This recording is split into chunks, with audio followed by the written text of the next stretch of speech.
The Guardian Angel. Hi, I was there from the time you were born. I stood in the delivery room staring down at you before you can even open your eyes to see me. Your parents, relatives, and doctors couldn't see me. There in the corner watching you with cloudy eyes, but I was there from the time you were born, and I followed you home. I was with you always, your consistent companion. You played with your toys alone while I stared from all angles in the nearby mirror, my matted clothed hair with oily sweat that hang off my dented forehead like glue. I was always your consistent companion, drifting behind your mother's car on your ride to preschool.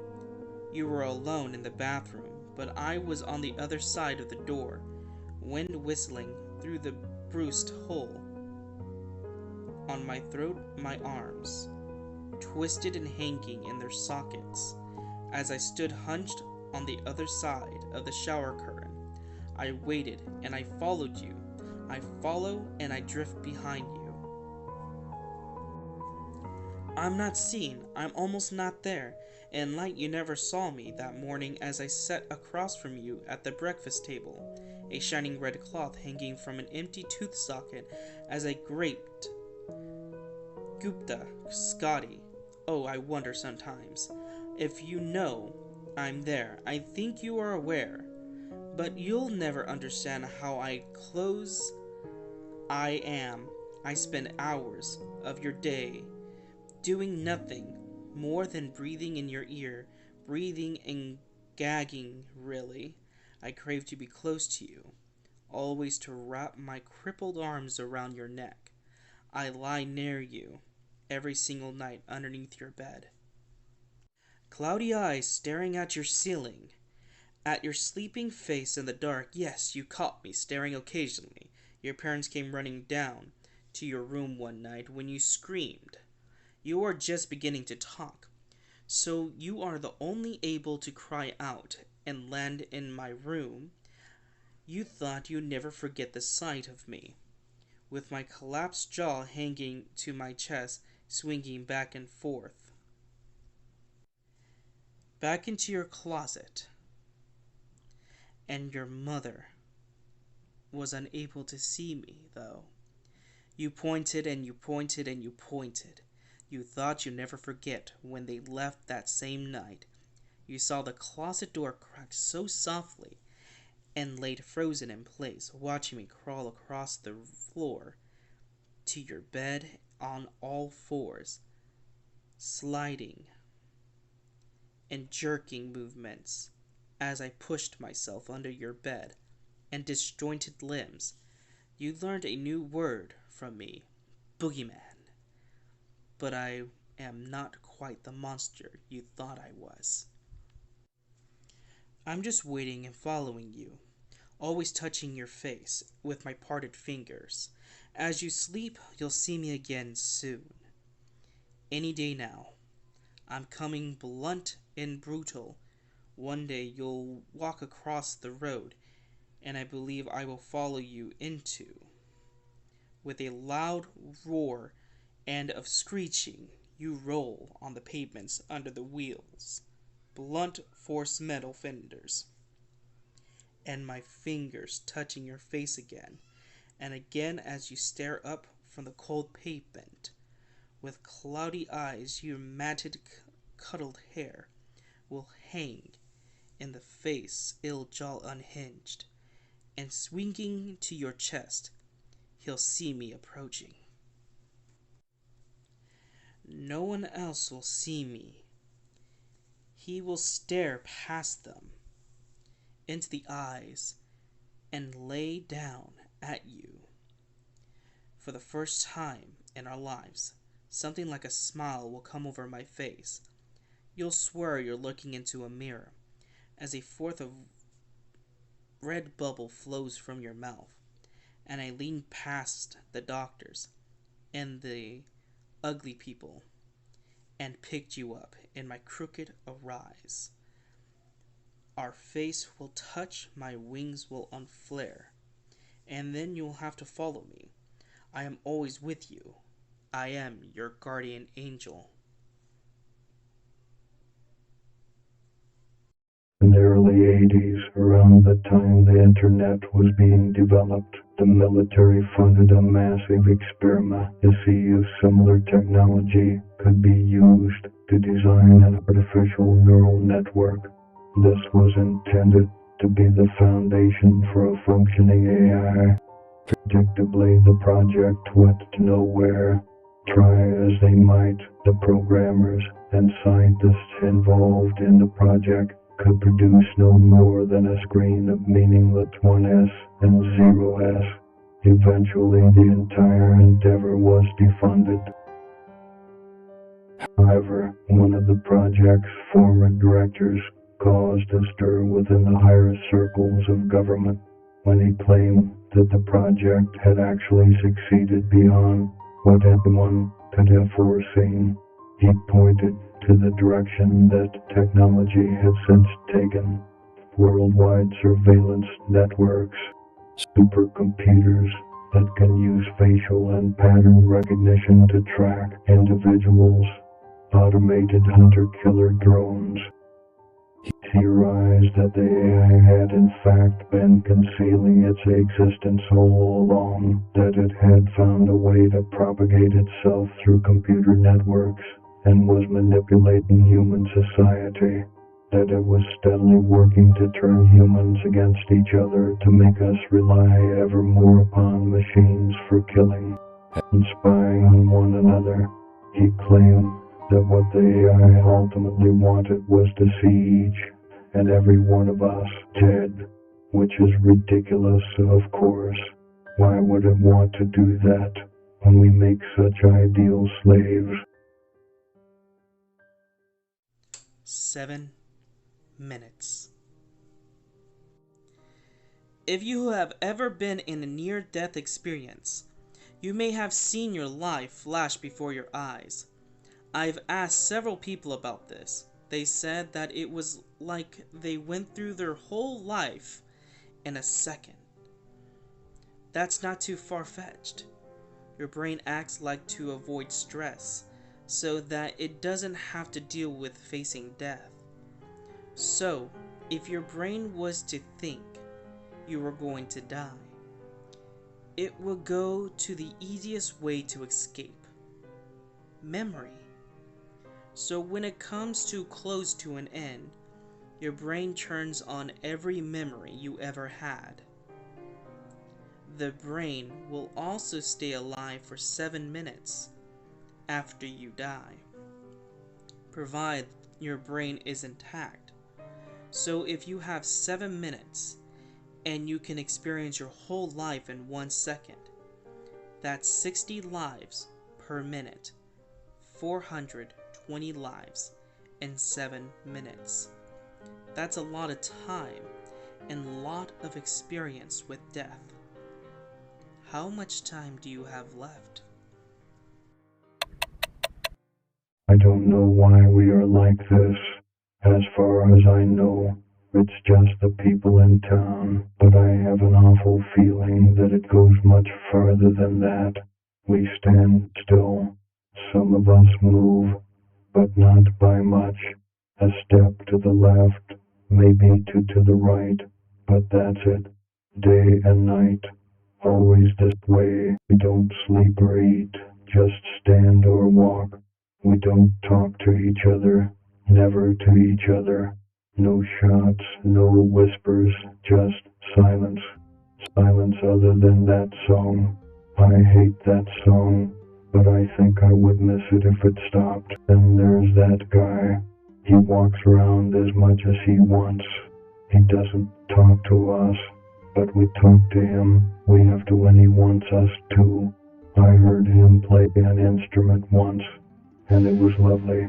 He hasn't been back in a long time.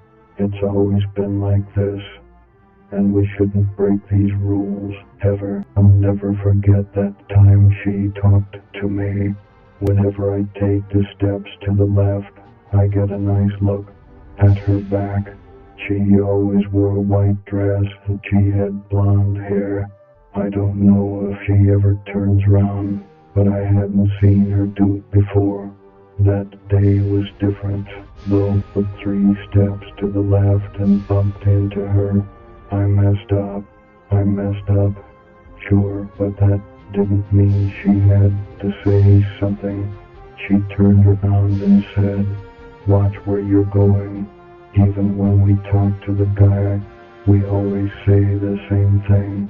That's not what she says. This was different. The guy showed up the next day. He seemed confused. He stood in her spot. He went inside, then came back out and stood there again. He tried talking to me. I wonder where Samson is.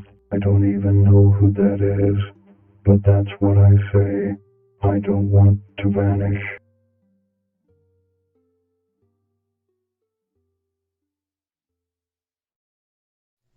Dark Angel. My love, what have I done? In the beginning, there was a beautiful, young girl. She was one of the most beautiful girls I have ever laid my eyes upon. I even remember her beautiful golden hair, her blue crystal eyes, and a wondrous smile. That's when I fell in love with such a creature. I had to be with her. I would defy the heavens just to do so, and I did. When we first met, it was magical. Every night we ran into the forest to be alone and share our passions for each other. But at what cost? One fateful morning, I'd shown her my true form and found glee in her eyes. She wanted me to take flight with her, and so I did. I picked her up, unfolded my wings, and took to the skies. She was awed by the sight of the beautiful view, way up high above the treetops. She gave me a kiss on my cheek. I was happy until something changed, from the good to the worst. I stopped and looked at my wings. I watched them change from white to black, then burst into flames, changing them into a demon's form. I could feel the darkness go through my veins, and then everything went to black. As I awoke, I found myself on the ground, covered in blood. I quickly got up and found my love was ripped into pieces. Oh, what have I done? My love, my beautiful jewel, lost forever in the darkness of my heart. I slowly grabbed what was left of my beloved and wept over her. This was my punishment. If I hadn't not loved her, or defied the heavens, my love would have lived on. I was foolish for what I have done. Now, I would never love. This is my curse to hold forever as the angel of darkness.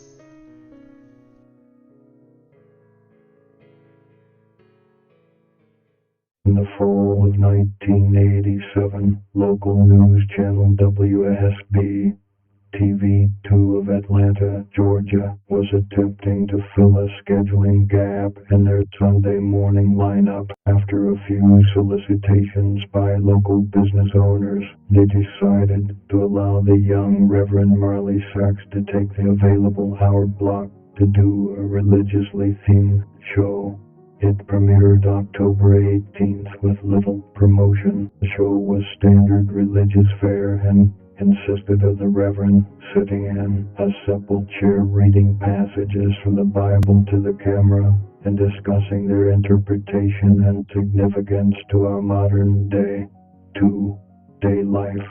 The show received a reasonable number of viewers and continued to be shown into early December. It was then that the studio began to receive extremely strange complaints from viewers of Words of Light with a Rev. Marley Sachs. The calls were from women and women only, who vaguely referred to uncomfortable feelings they had at very specific intervals during the program. They described feelings of nausea, back pain, dizziness, and blurred vision. These callers, for no discernible reason, were convinced that it was the viewing of this program that was causing these symptoms. It was later determined after 3 weeks of complaints that these feelings were happening at roughly 12-minute intervals during the course of the program. The small studio staff checked all recording equipment, both audio and video, and found nothing faulty. When the Reverend was made aware of these incidents, he merely shrugged and stated cryptically that some can't handle the voice of God. The head of the studio, at a loss to explain the cause of these complaints, decided to continue running the program. By February, viewership had dropped sharply, and it was decided to pull the plug on the show. The studio had figured it would be more prudent to spend as much time as possible on the news story that had the other two local news networks abuzz, the miscarriage epidemic. Starting sometime in November, the number of healthy pregnant women miscarrying in the Atlanta metropolitan area had reached over 300. The CDC could find no discernible cause for this terrifying occurrence.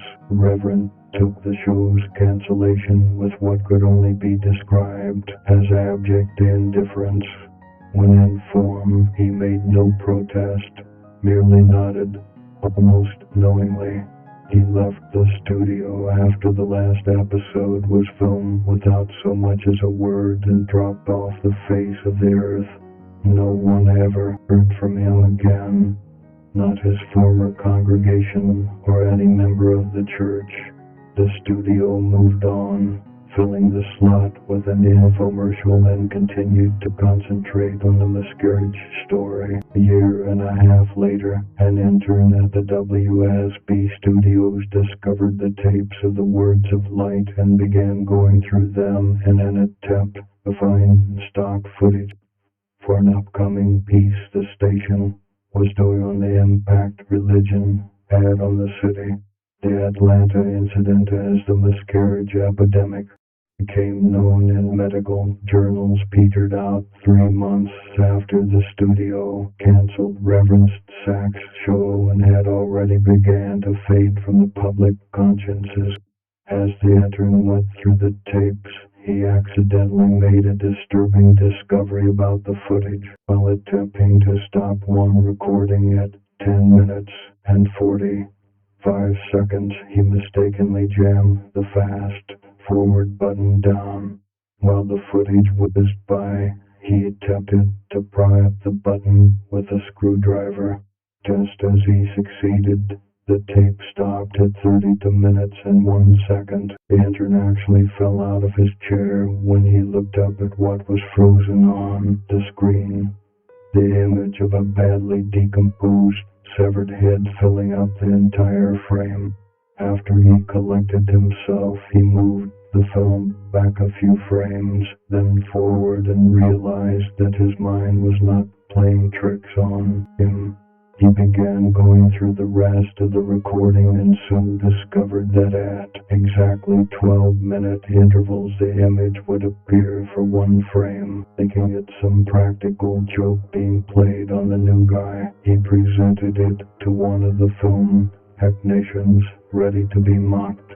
The technician was just as puzzled as him. No one had touched the footage since the cancellation of the show. After the studio had closed for the night, the intern convinced the tech to help him go through all the tapes of the Words of Light.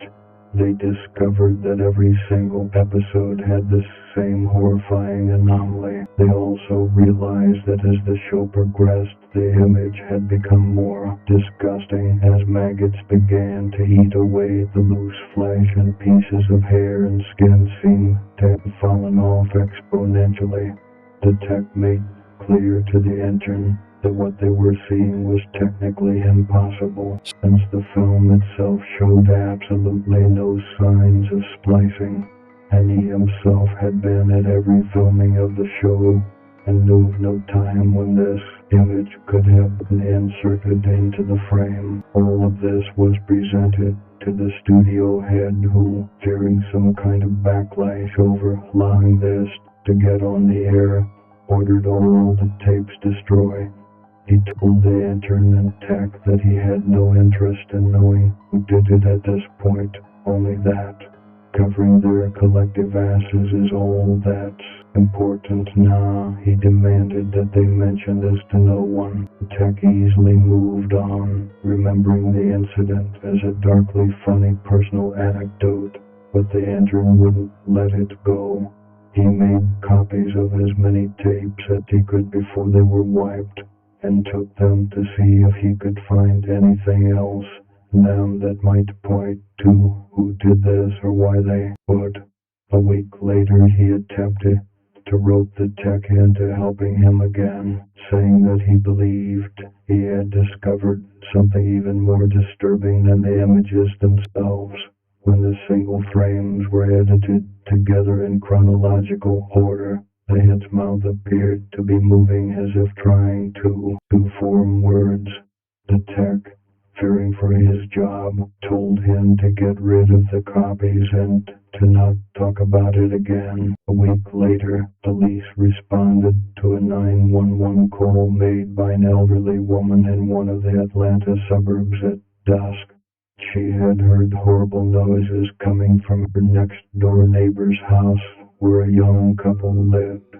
She told the emergency responder that the wife was pregnant and that she was terrified that something had happened. When the officers arrived on the scene 20 minutes later, they found no lights on in the windows and the front door ajar. They moved in slowly and made their way into the living room. Inside they found a young woman, dead with her abdomen slashed open. The wound was jagged and a trail of blood led from the body to the couch on the far end of the room. There sat her husband, the studio intern, naked, the corpse of his unborn child at his feet, dying. In his hand he held the rusty piece of metal siding he had used to gut his pregnant wife. A television was on and playing an 18-second loop of silent footage of a decomposing head mouthing some unintelligible words. The story at the police precinct to this day goes that the intern kept saying under his breath over and over again as they led him away, "The light of God calls them."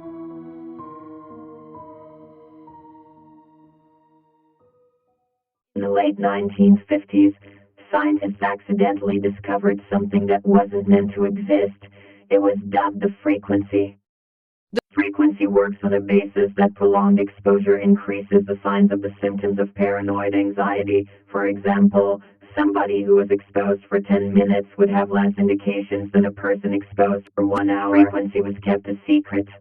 Should it be revealed, quite a bit of hysteria could be stirred up. Naturally, the scientists responsible for the frequency felt it necessary to test its effects on humans. The first test, which lasted about 20 minutes, showed no immediate effects, with the exception of some acute anxiety. Test 2 lasted 2 hours long. After going past the 20-minute mark, the subject seemed anxious, as observed in the previous test. For this test, the scientists took extra measures and strapped the subject to a chair. The test continued. After 45 minutes have passed, the subject seemed agitated. They stated that they were being bothered by some kind of fog in front of their eyes. We acknowledged the individual's discomfiture, while at the same time took notes on the effects of the frequencies inducing symptoms. 1 hour and 15 minutes on the timer, the subject appeared more distressed. The subject was constantly moaning and whining, while showing signs of delusion. The subject constantly darted his head around the soundproof room at random intervals. About 20 minutes later, the subject began to weep. When questioned by one of the scientists, he complained that these shadowy figures were standing in the fog. It should also be mentioned that the subject stopped moving around to stare at the wall the chair was facing. 15 minutes left on the timer. The subject suddenly broke into full panic mode. They started rocking, and making frantic facial gestures towards the scientists, begging them to end their suffering. They were constantly blathering that the shadows were walking out from the fog, and that they seconds left to tick away. The subject's spastic movements freed them from their prison. They sprinted out of the test room before the scientists could stop them. The subject snatched a scalpel from a surgical table and grabbed the scientist nearest to him. The subject proceeded to drag the blade across the scientist's throat, ending their life. The subject then dug the scalpel into his own eyes and removed them from their sockets in an attempt to rid himself of the images. Naturally, the tests were scrapped and the research was buried deep in the archives. I put your life at risk by waiting this long to tell you. You see, the so-called frequency is a low and loud hum. One cannot listen to it for too long, although it's probably too late, considering the time you've been on this site, trying to scare yourself. You're soon to experience what real fear is. Let's review the facts. It is generated in a place which would cause mass panic if discovered. It makes you feel fear and anxiety, and makes a low, loud hum. All seems pretty damn inconclusive to me. But wait, what's that sound coming from the device you are reading this on?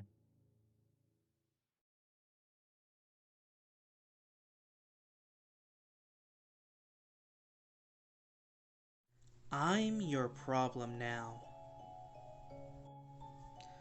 On any night with a crescent moon, open Winamp or any other music program you might have on your computer that has a shuffle program. Empty your mind and keep clicking the forward button.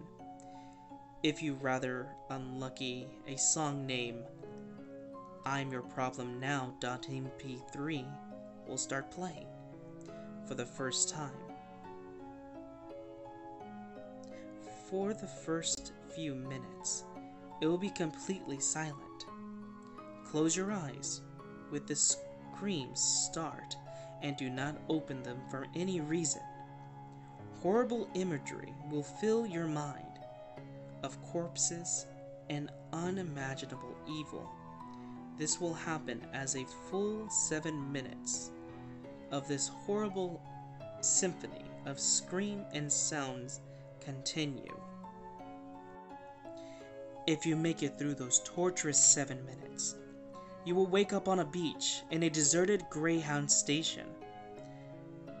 A faceless man at each other end at the station will offer you a cigarette. If you don't accept it, your eyes will open and the song will be gone, and no time has passed. If you choose to accept it, however, this man will divulge you to the secrets of life. After you're done smoking, take the ticket out of your pocket and board the bus coming into the station. You will awake back in your house, and exactly 12 minutes will have passed since you started listening. The problem is that anyone who survived this song goes insane from the information they have learned. Be warned, should you succeed through any polished surface, it be mirror, wood, or window, your reflection will always be watching. The Angry Video Game Nerd, E.T. Atari 2600. The Angry Video Game Nerd, E.T. Atari 2600. There's not much of a story here, but I feel compelled to type this anyways. I was looking around on YouTube to see if the AVGN, the Angry Video Game Nerd, like I should have mentioned earlier to avoid confusion, had made any new episodes. The only one on the James Nintendo Nerd channel was Ghosts and Goblins. For whatever reason lately, he's been releasing brand new episodes on YouTube opposed to usually releasing them on game trailers. So I watched it. It was the same kind of funny madness you expect to see in the Nerd episode. Not perfect, but considering that he was working on Monster Madness and putting together footage for AVGN movie trailer and doing other numerous projects, I'm not complaining. I was just happy to see new nerd episodes again. I was going to type in the comments of the video when I saw a person username entitled James N Nintendo Nerd. I'm guessing the double N in there was there since the original name was taken. The comment read ET, and that was all, so I clicked on the name out of curiosity. It took me to the channel much like James' channel. There was one video named AVGN ET Atari 2600. The video had 0 views and had just been uploaded today. I watched it, just to be the first viewer. I wish I hadn't have done that. What happened next made me regret ever watching the AVGN. First off, there wasn't any kind of theme song whatsoever. The video just started showing James looking at the camera, sadly. "You all asked for it," he said with a frown. Not a traditional mad frown, just a depressed one. "You sick piece of filth." He continued again with a frown. I was shocked hearing him say that to his audience, not in a funny way. James then pulled out the ET card from the box. The camera cut to him, putting the game in the Atari. The only kind of editing I saw remotely in the episode. The game started up without even him turning on the system, and he started to play the game. As he was playing, I swore I could hear a slight sobbing in the background. It was like he hated the game on a personal level. For a split second, the picture flashed on my computer screen. It was of the nerd bent over crying. I quickly pushed and print the screen. I still have the pic and I'll show you when I post this. Anyways, James only played the game for about a minute before turning the camera in towards him. He had tears in his eyes, not like he was bawling, but enough that you noticed it on his face. He held the camera up and began walking around the game room like as if he were in an episode of Cops. He then found a hammer, like in his Nintendo World Championship episode, and started to break every single one of his game systems and games, all while quietly singing his theme song. After painfully watching him do this, just think of all the money he wasted. He went over to his NES that he had ever since he was a child and broke it into pieces. I was almost about to leave the page when I saw him pick up a gun. It was a real gun, not a zapper or anything else. He cocked it, put it in his mouth, turned to the camera towards him, whispered, "I'm done," and shot himself. Both James and the camera fell to the ground, and that's where the video ended. I was shocked by what I have seen, and I quickly left the channel and went back to the Ghosts and Goblins review to try to forget about the whole event. I looked at the comments section, and about 10 minutes later, to find that the video was gone. I even checked James and Nintendo Nerd's username, and the entire account was gone too.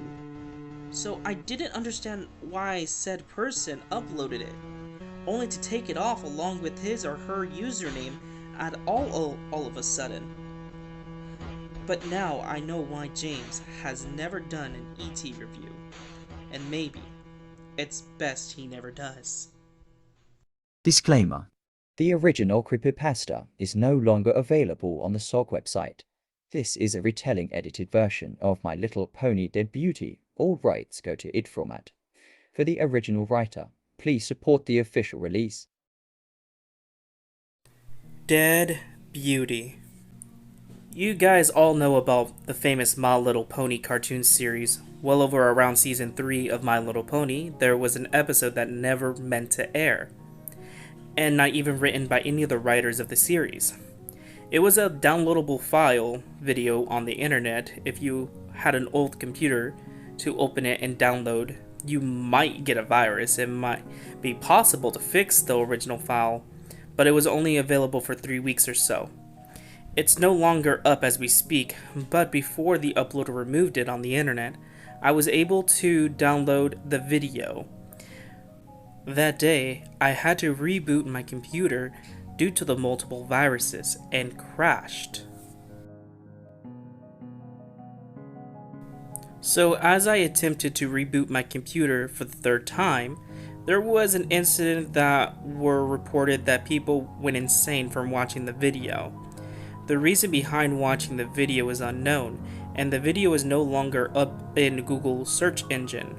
The only collective of creepypasta readers were able to find a thread of the original story on the Some Ordinary Gamer wiki. Finally, my computer had restarted, and I was able to watch the Lost My Little Pony video. To describe the video, it's disturbing content. I implore you to stop watching this video if you're easily triggered. The My Little Pony show started as normal. As usual, at the end of the intro, there was a jump cut with a title card calling the show episode Dead Beauty. And the episode faded into a pony named Rarity, just rambling to the other ponies for about 3 minutes, and slowly you can hear within those 3 minutes a static sound fading in. But hearing the happiness from Rarity's voice seemed to be happy, but I was abruptly scared by a loud scream that made my blood turn cold. Screams of pure terror and an explosion of all these sorts can be heard, and then it went back to normal. With no static, there was a full panel of all the ponies in the frame, but in the background, there was a house with a black smoke coming out of it. But what was strange was the ponies were looking straight at a fourth wall break or something. That is normal in My Little Pony, but the abruption of the static and the screaming made my stomach turn. The screen went straight to black for about a minute, and then a different video was playing, like if someone was going to an emergency room. There was piercing screams. The video was an animation. It would look like someone was recording someone inside a hospital. There was another jump cut of a person wrapped in bandages that was almost undefinable, but as further inspection, a quick Google search comparison to all My Little Pony cast, and almost looks like Bonnie's lecture, the creator of My Little Pony. There was no report of injuries on the internet about Bonnie. The screen then faded to black, and a loud, piercing scream filled my room, like if Bonnie was in agonizing pain. The screen then faded into the middle of My Little Pony animation of Rarity crying and mourning the loss of someone, which lasted for another 3 minutes. A text showed up, and the screen was with Bonnie's voice saying life would be unbearable this way. I can no longer go on. Then Rarity's voice actress can be heard saying, I am an abomination of life. Life is meaningless. And what could I hear in the middle of the background is a plug being pulled from the ECG, electrocardiogram, and a flat line slowly fade out. A date pulled up, October 26, 2025. Bonnie Sletcher, rest in peace. TMNT, lost episode, Dawn of the Dread. Has anyone heard of the alleged lost Teen Mutant Ninja Turtles episode? It was named Dawn of the Dread, and was one of the early Season 2 episodes. There's no official reference to it, and evidence of it ever existing is quite scant. But accounts that can be found seem even consistent in their details. Leonardo wakes up and looks around him before getting out of bed. The picture quality is quite poor, and the animation is jittery. There is no background music, and the only sound you can hear is the ticking clock. Leonardo then mutters, something to himself, but his voice seemed muffled and difficult to make out what he was saying. Suddenly, a male voice can be heard in the background, though the voice isn't recognizable and doesn't seem to belong to any of the show's regular characters. Are you up yet? Is all it says. It is difficult to tell if Leonardo responds to the strange voice or not, but he leaves his room and heads to the living area of the lair. The lair seems empty. Neither Splinter nor the other turtles are anywhere to be found, and the box in the living area was quite messy. He finds a pizza box on the kitchen table, but upon opening it, it finds a very old and moldy pizza with hundreds of insects' carcasses on it. At this point, Leonardo decides to leave the lair and goes looking for his coat. The picture suddenly switched to black for about 10 seconds, as it was for an advertisement. Some say a very faint whispering can be heard if the volume is turned up high. The scene then switched back to Leonardo walking through the sewers. The picture quality is now very poor. The background looked rushed in their design and don't loop properly in their representation. What follows in that scene with Leonardo standing and looking into the sewer stream, he is not moving and the only animation is the slow movement of water, with what sounded like a dripping noise playing in the background. After a few seconds, Michelangelo suddenly drifted into the frame. He is otherwise motionless. He just seemed to be slowly drifting by, faced up with his eyes wide open in vacant stare. His tone is sickly green, and his face is slightly sunken. Leonardo stoically watched Michelangelo, clearly lifeless, body drifting by before slowly moving on. Leonardo is now walking the streets. It is somewhat dark, there is no one around, and none of the business seem to be open, with many seeming abandoned and dystopian. He doesn't seem to be going anywhere, just wandering aimlessly, as there is nowhere to go. He passed the Channel 6 building. It is clearly vacant. He decided to rest on the street bench and begins testing his turtle comm, but there is no reply to any of his calls, and he angrily thrust the device on the ground, smashing it. Suddenly, the unidentified male voice reiterates, "Are you up yet?" To which Leonardo doesn't seem to respond, instead just sitting and staring at the broken turtle comm. "They're gone," the voice quietly utters, following by an extreme loud tearing scream. "They're gone! They're gone!" After which Leonardo starts crying and with wild agony, screaming in pain and furiously punching himself in the head. Loud banging, high-pitched scraping sounds now fill the screen. Strange moving black shapes start forming around Leonardo, encircling him, some appearing to rush towards him in a violent manner, before silently disappearing. Their victims too afraid to look at them. The picture goes to a loud static for several minutes, until it suddenly ends. Laughing Jack. It was a nice summer day. My 5-year-old son James was playing outside in the backyard of our suburban home. James has always been a quiet boy. He plays by himself, mostly. He never had many friends. But he has always had a wild imagination. I was in the kitchen feeding our dog Fido when I heard what sounded like James talking to someone in the backyard. I'm not sure who it was he could be talking to, but could he finally made a friend? Being a single mother is hard for me to make ends meet and always keep an eye on my son. So I decided to go outside and check up on him. When I went to the backyard, I was a bit confused because James was the only person back there.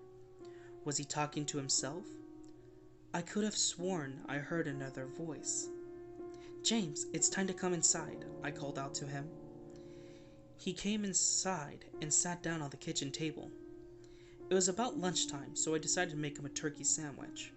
"James, who were you talking to out there?" I asked. James looked up for a moment. "I was playing with my new friend," he said, smiling. I poured him some milk and continued to pry, as any good mother would. "Does your friend have a name? Why didn't you ask him to have lunch with us?" I asked. James stared at me for a moment before replying. "His name is Laughing Jack." I was a bit taken back by what he said. "Oh, that's a strange name. What does your friend look like?" I asked, a bit confused. "He's a clown. He has long hair and big swirly cone for his nose.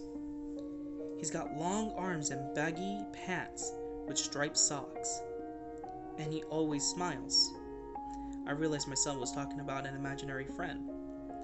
I suppose it's normal for a kid his age to have imaginary friends, especially when he had no real kids to play with. It's probably just a phase. The rest of the day went by as per usual, and it was starting to get late, so I put James to bed. I tucked him in, gave him a kiss, and made sure to turn on his nightlight before I closed the door. I was pretty tired myself, so I decided to go to bed not long after. I had an awful nightmare. It was dark. I was in some kind of run-down amusement park. I was scared, running though an endlessly filled of empty tents, broken down rides, and abandoned game huts. The whole place had a horrible look to it. Everything had black and white. The prized stuffed animals all hung from the noses, and the game huts, all with sick grins stitched on their faces. It felt like the whole park was looking at me, even though there wasn't another living thing in sight. Then suddenly, I began to hear music play. The sound of Pop Goes the Weasel began to play on a squeezer box. Echoed through the park. It was hypnotizing. I followed its tune to the circus tent, almost in a trance, unable to stop my legs from moving forward. It was pitch black. The only light came from a single spotlight shining on the center of a big top. As I walked towards the light, the music slowed down. I found myself singing along, unable to stop. All around the marabou brush, the monkey chased the weasel. The monkey threw 'twas all in fun. The music stopped right before its climax, and suddenly the light shot on. The intensity of the light was practically blinding. All I could see was a small, dark silhouette shuffle towards me. Then another one appeared, and another, and another. There were dozens of them, all coming towards me. I couldn't move, my legs were frozen. All I could do was watch as the haunting figures drew nearer. As I got closer, I could see they were children. As I looked at each other, I noticed they were all horribly disfigured and mutilated. Some had cuts all over their bodies, others were severely burnt, and others were missing limbs. Even eyes. The children enveloped me, crawling at my flesh, dragging me down in the ground, and tearing inside me As the children tore me apart and I faded away, all I could do is hear was laughter, horrible, awful, evil laughter. I woke up the next morning in the cold sweat. After taking a few deep breaths, I looked over and saw just a few of James's action figures were positioned faced on top of my nightstand. I sighed. James had probably woken up early and put these here. I gathered up the toys and made my way to James's room. However, when I opened up the door, James was sound asleep. I shrugged and placed the toys back in the toy box, and I headed out to the living room. A little while later, James woke up and I made him breakfast. He was quiet and seemed a bit groggy. Perhaps he didn't sleep well either. I decided to ask him about the toys. James, honey, did you put the toys in Mommy's room this morning? His eyes shot up at me for a moment and quickly glanced back down to his cereal. Laughing Jack did it. I rolled my eyes and responded, "Well, you tell Laughing Jack to keep the toys in your room." James nodded and finished his breakfast and then decided to go play out in the backyard. I went to relax in the living room and I must have dozed off because when I woke up a couple hours later, shit, I need to check on James. I was a bit worried. I haven't checked on him for over 2 hours. I stepped outside into the backyard, but James wasn't there anymore. I was getting nervous, so I called out to him. "James! James, where are you?" Just then, I heard a giggle come from the front of the yard. I rushed through the gates around to the front of the house. James was just sitting on the sidewalk. I breathed a sigh of relief and walked over to him. "James, how many times have I told you to stay in the backyard?" "James, what are you eating?" James looked up at me, then reached out to his pocket and pulled out a handful of hard candies in all colors. This made me very nervous. "James, who gave you that candy?" James just stared at me, not speaking. "James, please tell Mommy where you got that candy." James hung his head down and said, "Laughing Jack gave it to me." My heart sunk. I kneeled down to look him in the eyes. "James, I've had enough with this damn Laughing Jack thing. He is not real! Now, this is very serious situation. I need to know who gave you the candy." I could see my sons tear up. "But Mama, Laughing Jack did give me the candy." I closed my eyes and took a deep breath. James has never lied to me, but what he's telling me is impossible. I make him spit out the candy, and I threw the rest away. James appeared to be fine. Maybe I'm just overreacting. After all, he could have gotten it from Tom and Linda from next door, or Mr. Walker down the street. Either way, I'm going to keep a closer eye on James. That night, I put James to bed as usual and decided to go to bed early myself. Suddenly, I was woken up by a loud bang coming next from the kitchen. I sprung out of bed and hurried down the stairs. When I got to the kitchen, I was horrified. Everything on the counters had been thrown on the floor, and our dog Fido hung dead from the light fixtures. His stomach was cut open and stuffed with candy, the same type that James was eating earlier that day. My shock was quickly broken by a sharp scream coming from James' room, followed by a loud crash.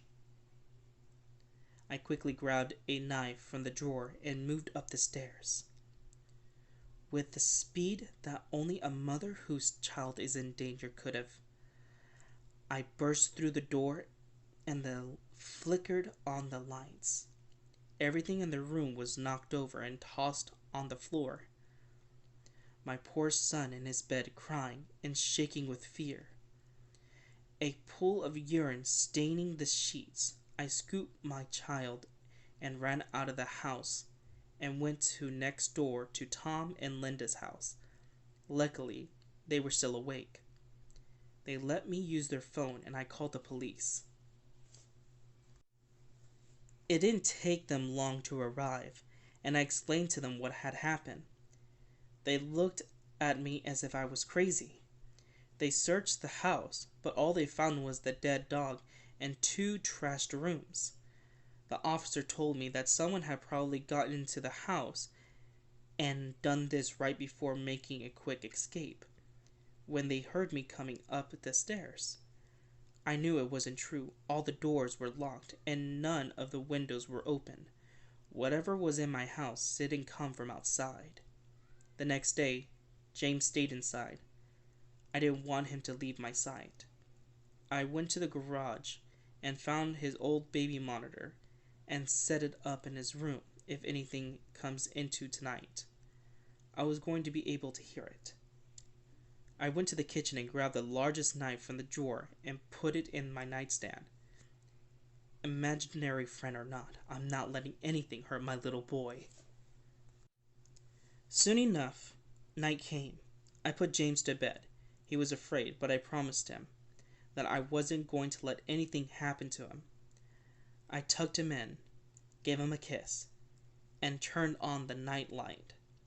Before closing the door, I whispered to him, "Good night, James. I love you." I tried to stay up as long as I could, but after a few hours, I felt myself drifting off. My baby would be safe for the night, and I needed to sleep. Just as I laid my head on the pillow, I heard a soft noise coming from the baby monitor. I had to put on my nightstand.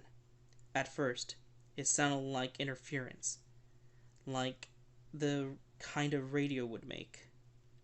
Then it turned into a soft moan. Was James asleep? Then I heard it. The laugh from my nightmare. That horrible laugh. I sprung up from my bed and grabbed the knife from under the pillow. I rushed over to James's room and creaked the door open. I tried the light switch, but it wouldn't come on. I took a step in, and I could feel the warm, thick liquid on my feet. Suddenly, James' nightlight came on, and I could see the absolute horror laid out in front of me. James's body was nailed on the wall, the nails piercing through his hands and feet, his chest cut wide open and his organs hung down from the floor. His eyes and tongues had been removed along with his teeth. I was disgusted. I could hardly believe this was my baby boy. Then I heard it again, the soft, desperate moan. James was still alive. My baby boy, my poor baby boy.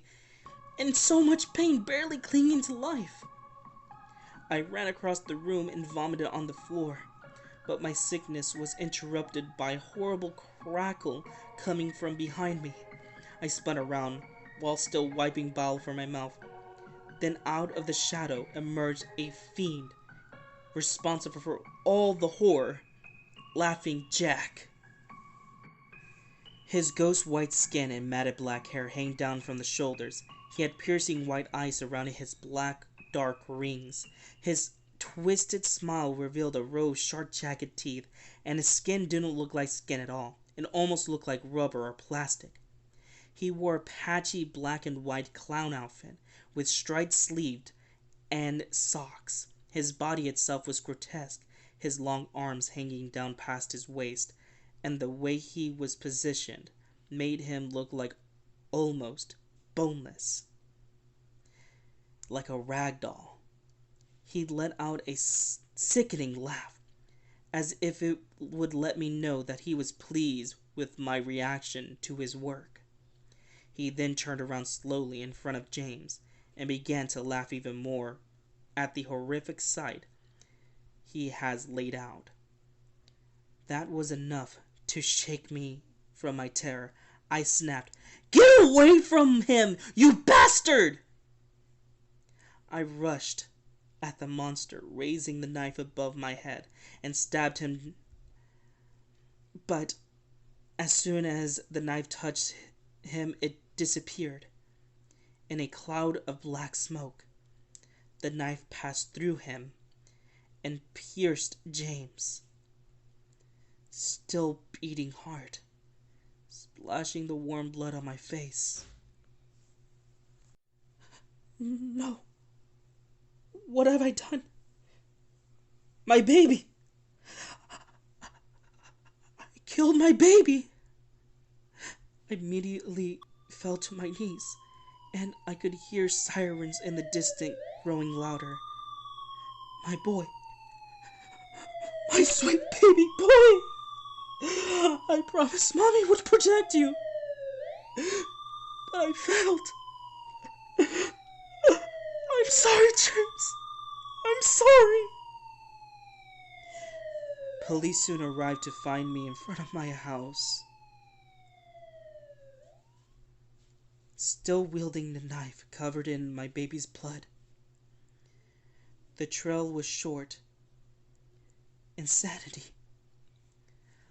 I was placed in the psych ward